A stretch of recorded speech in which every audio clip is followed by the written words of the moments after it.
আজকে আমরা দেখব কিভাবে বাড়িতে বসেই লেড পেন্সিল দিয়ে সোল্ডারিং আয়রন তৈরি করা যায়। ফালতু বাজার থেকে 150-200 টাকা দিয়ে সোল্ডারিং আয়রন কিনতে হয়। এতে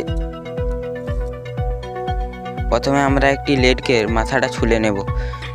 ভিতরের ব্ল্যাক কালারের অংশটাকে বার করতে হবে। খুব সাবধানের সঙ্গে ছুলতে হবে।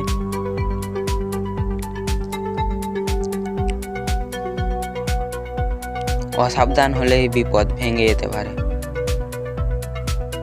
স্কিপ করলে বিপদ, কেউ স্কিপ করবে না, নাহলে বুঝে নে।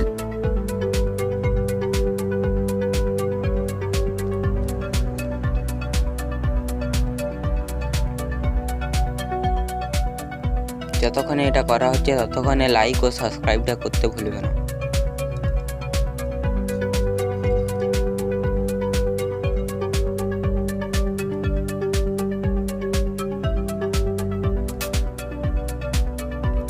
ভিডিওটা একটা লাইক দিয়ে দেবে যাতে ভিডিওটা সেভ হয়ে থাকে।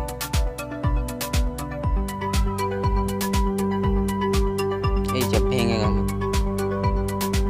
এর জন্য নেক্সট পার্ট দেখার জন্য তো সাবস্ক্রাইব করতেই হবে। সাবস্ক্রাইবটা অবশ্যই করে দেবে যাতে নেক্সট পার্টটা আমি আনার পরে আপনারা দেখতে পান।